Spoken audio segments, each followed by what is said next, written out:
আর নয় যুদ্ধ, আর নয় কোনো আগ্রাসন। এই প্রতিজ্ঞা থেকে অবশেষে পিছু হটছে জাপান। ইতিহাসের পাতা উল্টে দিয়ে বিশ্ব রাজনীতিতে নতুন করে নিজেদের পরিচয় লিখতে চলেছে দক্ষিণ এশিয়ায় শক্তির ভারসাম্য স্থাপনকারী দেশটি। শান্তি হবে একমাত্র পথ, এই মতবাদ থেকে সরে এসে দ্বিতীয় বিশ্বযুদ্ধের পর প্রথমবারের মতো অস্ত্র বিক্রির সিদ্ধান্ত নিয়েছেন জাপানের প্রধানমন্ত্রী সানায়ে তাকাইচি। অস্ত্র ক্রেতার তালিকায় শোনা যাচ্ছে বাংলাদেশের নাম। বিশ্ব রাজনীতির চরম অস্থিরতার জোয়ার আছড়ে পড়েছে শান্তিকামী টোকিওর নীতির দেয়ালে। পরিস্থিতি বিবেচনায় একসময় সামরিক শক্তি ব্যবহারের ক্ষেত্রে সীমাবদ্ধতা মেনে চলা দেশটি এখন নজর দিচ্ছে নিজেদের প্রতিরক্ষা শিল্পকে শক্তিশালী করার দিকে। নিরাপত্তা কৌশলের অংশ হিসেবে সম্প্রতি জাপান সরকার শিথিল করেছে সামরিক সরঞ্জাম রপ্তানির ওপর থাকা সব নিষেধাজ্ঞা। ফলে আন্তর্জাতিক বাজারে উন্মুক্ত হয়েছে যুদ্ধজাহাজ, ক্ষেপণাস্ত্র সহ অত্যাধুনিক বিভিন্ন অস্ত্র সরবরাহের পথ। জাপানের পরিবর্তনে নড়ে চড়ে বসেছে শক্তিমত্তার দিক থেকে এগিয়ে থাকা এশিয়ার অন্যান্য দেশগুলো। তারা একে দেখছে আঞ্চলিক শক্তি ভারসাম্যের নতুন সমীকরণ হিসেবে।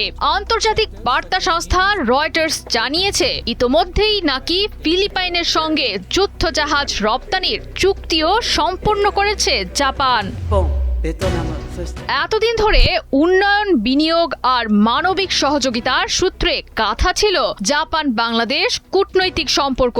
তবে সেই সম্পর্কে এবার এসেছে নতুন মোড়। পাওয়া যাচ্ছে সামরিক সহযোগিতার আভাস। আগামী 15 মে টোকিওতে অনুষ্ঠিত হতে যাচ্ছে বাংলাদেশ জাপান ষষ্ঠ ফরেন অফিস কনসালটেশন, সংক্ষেপে FOC বৈঠক। সেখানে বাংলাদেশের কাছে অস্ত্র বিক্রির প্রস্তাব দিতে পারে জাপান। তবে সাম্প্রতিক সময়ে বাংলাদেশের সঙ্গে চীনের ঘনিষ্ঠতাকে সুনজরে দেখছে না তাকাইচি প্রশাসন। বিশ্লেষকদের ধারণা, ভারত প্রশান্ত মহাসাগরীয় অঞ্চলে চীনের ক্রমবর্ধমান দৌরাত্ম্যে শান্তিবাদী অধ্যায়ের পথ থেকে পিছু হটছে জাপান। বিভিন্ন সূত্রে প্রকাশিত খবর অনুযায়ী বেইজিং এর উত্থান রুখতে অচিরেই বন্ধু দেশগুলোকে অত্যাধুনিক ধ্বংসাত্মক হাতিয়ার সরবরাহ করবে টোকিও।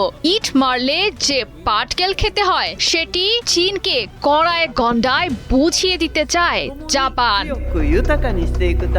যদিও সামুরাই যোদ্ধাদের দাবি, প্রতিরক্ষার প্রশ্নে নিজেদের সংবিধানে আমূল পরিবর্তন আনার সিদ্ধান্ত নিতে বাধ্য হয়েছে তারা।